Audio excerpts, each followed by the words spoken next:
da matéria orgânica do solo, né?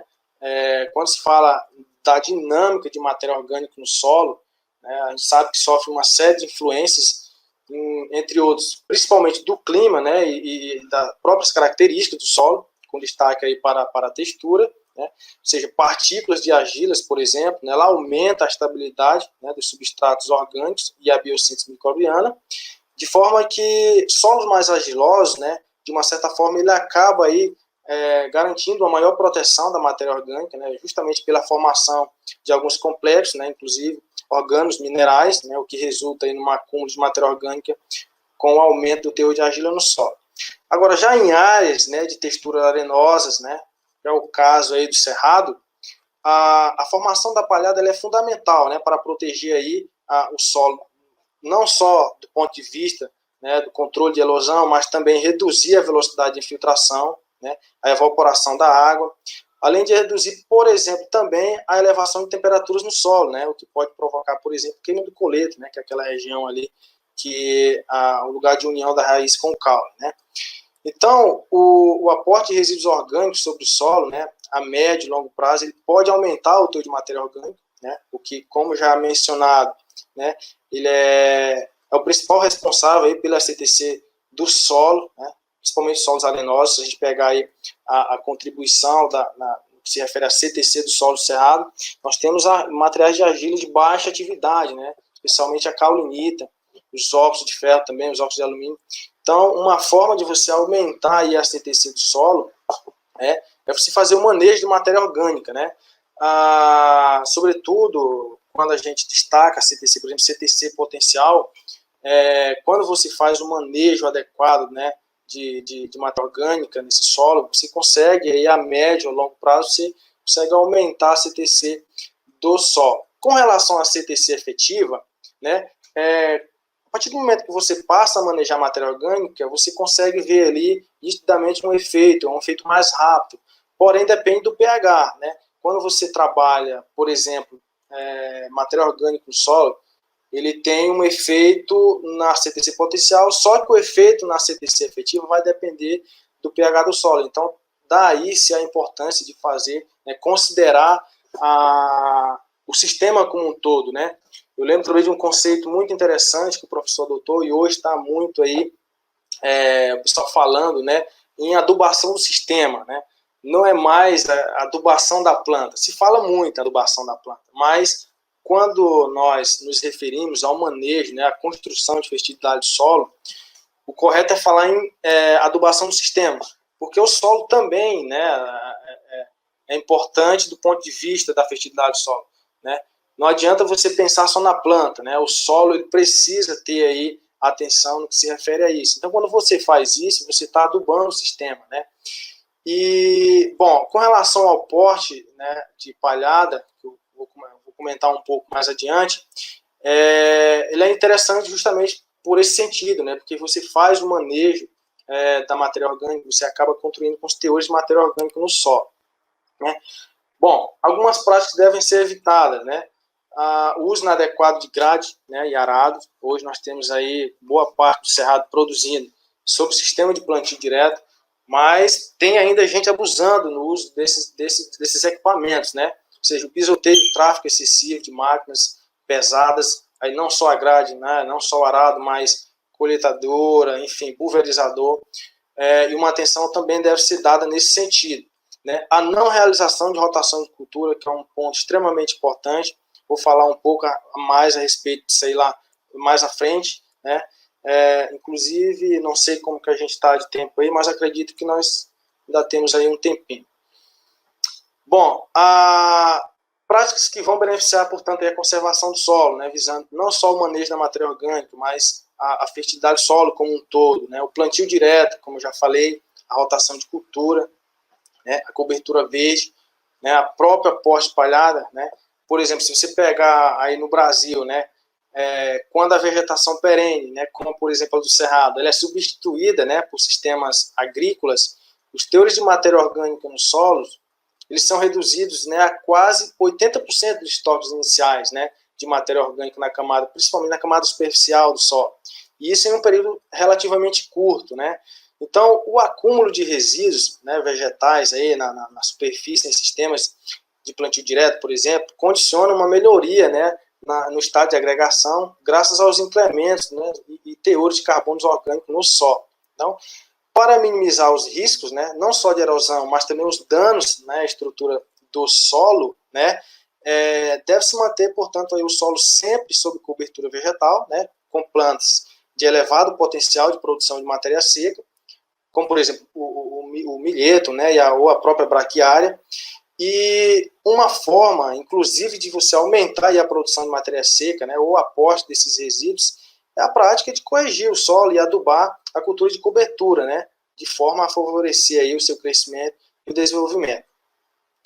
Além disso, é interessante também que você se faça aí uma intercalação entre culturas com relação CN elevadas, né, como, por exemplo, as gramíneas, com outras com relação CN um pouco mais baixa, né, como, por exemplo, a leguminosa, justamente para que se tenha aí, né, um melhor equilíbrio entre a permanência da palhada no solo, né, a estabilização da matéria orgânica e a própria mineralização, né, mais rápida aí dos nutrientes provenientes desses resíduos orgânicos. Então, a cobertura do solo ela é fundamental, né? E quando se fala, né, do incremento de matéria orgânica no solo, como eu já havia comentado, né, reflete no aumento da CTC, né? E aí, quando você tem um maior teor de argila no solo, né, e um maior incremento de matéria orgânica, você tem, por exemplo, a condição de uma CTC alta. O que não acontece, né, nos solos cerrados. Nossos solos dos cerrados, eles são solos aí naturalmente, são solos arenosos, né? Ou seja, a CTC são baixas, né? Então a gente costuma aí, inclusive, comparar a CTC como recipiente do solo, né? Então você imagina a CTC no solo como recipiente de duas gavetas. Nós temos ali aquela gaveta boa, né? Que é a gaveta ocupada por bases, né? A soma de bases lá, e aquela gaveta ocupada pelos ácidos. Então, nosso objetivo, né, é trabalhar essa CTC, esse recipiente, de modo a aumentar essa gaveta boa, né, digamos assim, de uma forma bem simplista, né. Então, lógico, uma CTC, por exemplo, se pegar uma CTC pequena, ela vai ser fácil de ser corrigida, né. É a mesma coisa que comparar uma caixa d'água de 3 mil litros com uma de 15 mil litros. Né? Uma caixa de 3 mil litros você preenche ela rapidamente, só que ela é esvaziada também mais rápido. Né? Então, esses pontos que devem ser levados em consideração. Né? E o carbono orgânico, né, nós temos aí diversos estudos que comprovam, né, isso já é consolidado, né, o efeito no aumento da CTC efetiva, justamente pelo aumento das cargas por ser um colóide, né, na fase sólida do solo. Bom, aqui eu trouxe, né, só para a gente ter uma ideia, por exemplo, dos constituintes do solo, no que se refere à capacidade de troca catiônica, né, o efeito na CTC do solo. Então, se pegar, por exemplo, matéria orgânica e comparar com a caulinita, que é o que nós temos, né, em predominâncias aí no solo do cerrado, é uma diferença gigantesca, né?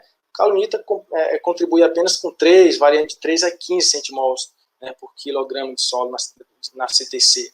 Então é muito pouco. Bom, a rotação de culturas, né, como eu havia falado, é uma outra estratégia que deve ser utilizada, né, visando o manejo da fertilidade do solo. Primeiro porque ela atua na recuperação de solos degradados, né? E não só isso, né?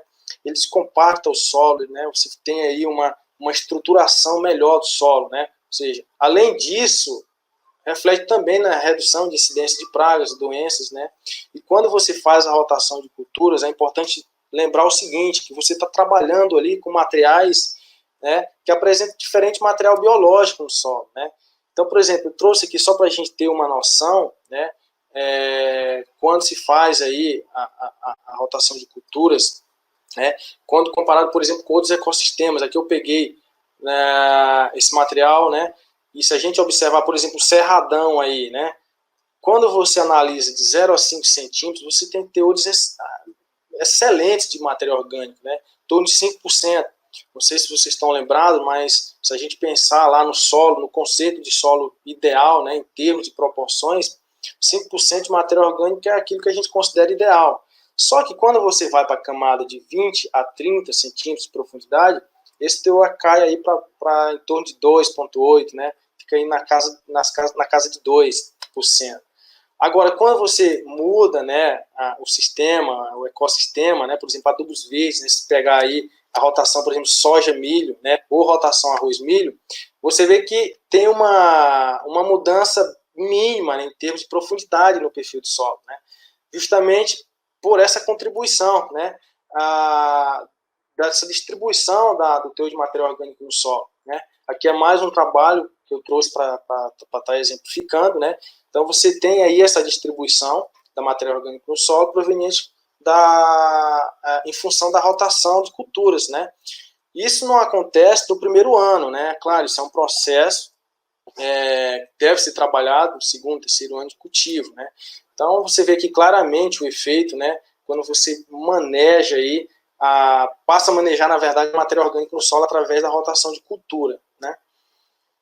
Bom, a escolha da espécie também é fundamental, né? Por exemplo, como eu falei, né, quando você faz a rotação de cultura, um dos principais efeitos é a boa estruturação do solo. Então, se você pegar o milho aí, por exemplo, que tem um sistema radicular fasciculado, né, um sistema radicular mais agressivo, você acaba propiciando condições, né, aí, ótimas, né, para a cultura que vai entrar em seguida no sistema. Então, a capacidade da cultura antecessora de promover melhoria nos aspectos físicos do solo é extremamente importante. E nós temos aí outras plantas também que podem ser utilizadas, né, para essa finalidade. Você tem aqui o milho, mas nós temos aí muitas outras plantas que podem ser utilizadas. E aí você vê claramente o efeito, né,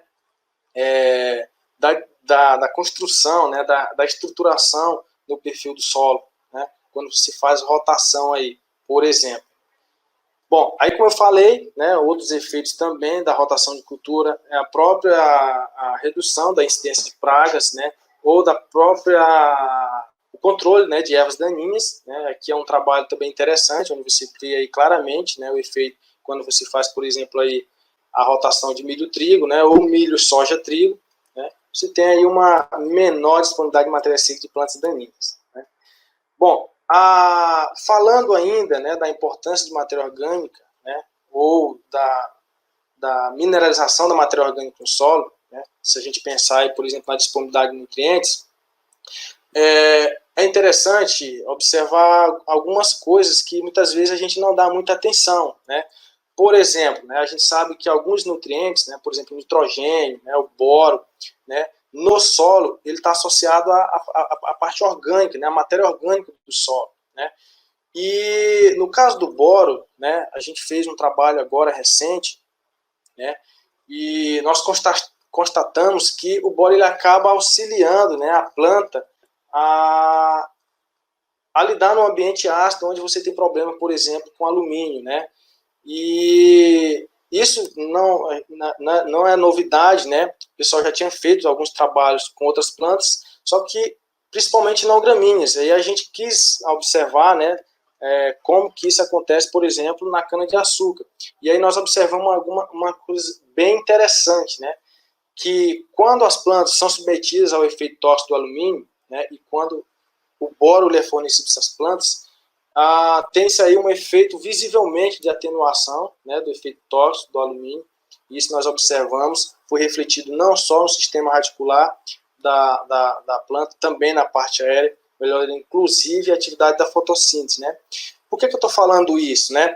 Porque o boro, pessoal, recentemente foi feito um trabalho aí, né, juntamente com o professor Witt, né, o pessoal lá do IAC, em 26 estados do Brasil, e foi constatado que a maioria das amostras, os teores de boro no solo, né, estavam abaixo do nível crítico, né, e considerando que o boro, né, pode estar aí atuando, né, inclusive nesse sentido, né, auxiliando, aumentando a tolerância, né, das plantas ao próprio efeito do alumínio, e é interessante você, né, dar uma maior, às vezes o pessoal acaba não dando atenção, né, para esses detalhes, né, e foi justamente o que a gente observou, né, aqui, por exemplo, se pegar o volume radicular, né, ele foi severamente afetado pelo alumínio.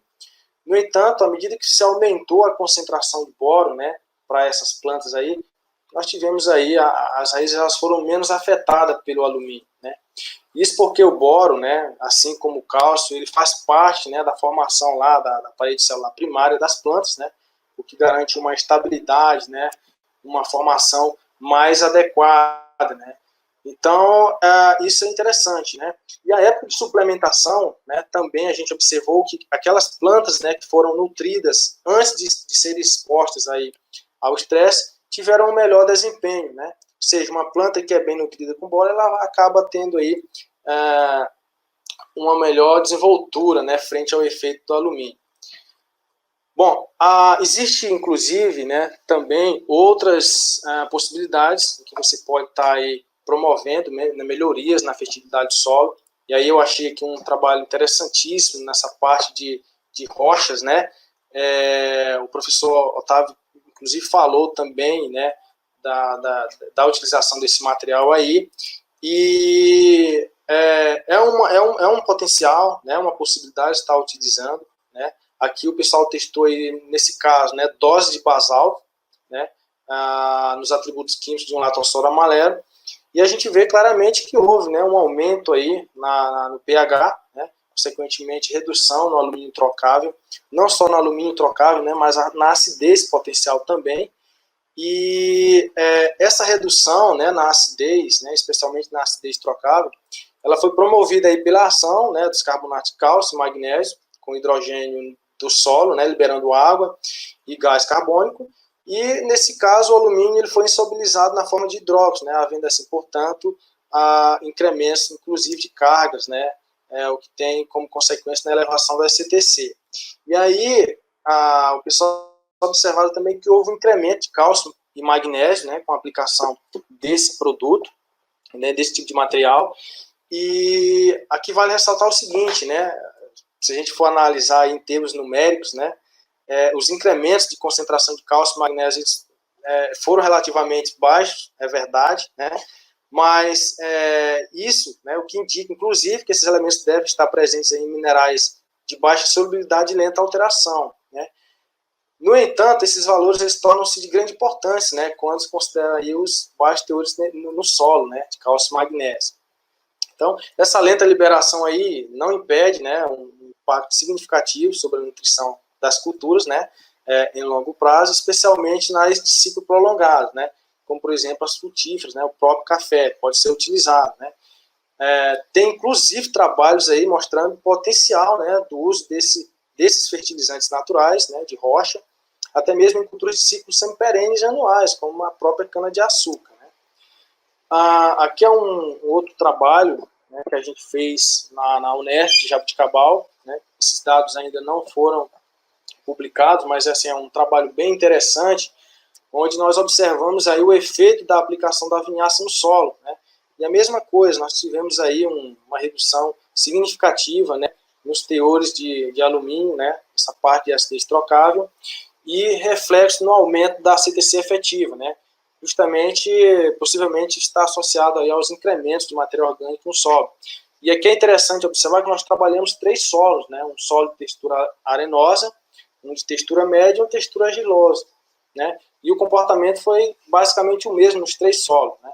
Ou seja, nós temos aí outras tecnologias que podem ser utilizadas, né, não só visando o manejo de matéria orgânica, mas também melhorando outros atributos, né, químicos do solo, né, no que se refere aí a melhoria na fertilidade. Bom, então como saber se o meu manejo, né, de adubação está dando certo? Aí não tem jeito, né, acompanhar a produtividade, né, ou seja, correlacionar a produtividade com os dados do solo, né, e da planta também, inclusive a diagnose foliar, né, saber se está dando certo. Então, tudo é um acompanhamento, né, então é planejamento, né. Então, nesse sentido, né, inclusive para a gente fechar aqui, eu acho que eu já estou até estourando aqui o tempo, né, eu trouxe um esquema o pessoal da G-Search elaborou, né, e que vai de encontro com aquilo que a gente entende que realmente é o passo, né, o caminho a ser seguido no que se refere aí ao manejo da fertilidade do solo para se obter altas produtividades. E aqui nós temos basicamente 7 passos, né. Aquilo que eu falei, primeiramente fazer um planejamento, né, dos fertilizantes, do que você tem, do que você pode estar utilizando na propriedade. conhecer o solo, né, conhecer o seu solo, fazer análise, aí uma análise não só química, né, uma análise física, uma análise biológica, né, e aí quando se fala de análise biológica, né, nos últimos anos, nas últimas décadas, aí a gente não tem dado tanta atenção nessa parte da biologia do solo, não é só o Brasil, o mundo inteiro, né, tem deixado de lado aí um pouco essa parte biológica, e é extremamente interessante, né, o professor, inclusive, também na terça-feira fez um respaldo muito interessante sobre a importância de se fazer, de se trabalhar, manejar a microbiologia do solo, né? E, como eu falei, né, um dos passos também é fazer uma calagem adequada, né, em termos de levar em consideração termos de aplicação, distribuição, época, a escolha do material, né? Não devemos, né, sair aí acreditando em qualquer coisa que o pessoal lança para a gente aí, né? Então é interessante você ir atrás, pesquisar, realmente funciona ou não, né? Você viu aí, eu dei o exemplo do calcário líquido, né? É uma ideia boa a ideia do calcário líquido, realmente, né? Você estaria aí reduzindo custos, né? Uma facilidade de aplicação, enfim. Mas, até o momento, nós não temos aí a comprovação de sua eficiência. Então é isso, né? Fazer aí a realização, né? A adubação do solo, se necessária, né? Não adianta você aplicar fertilizantes em excesso, né? Sendo que a planta ela tem uma capacidade de resposta. E outra coisa, tem que observar também o seu sistema, né? O quanto pode suportar. Até mesmo a análise de adubos orgânicos, você precisa analisar, né?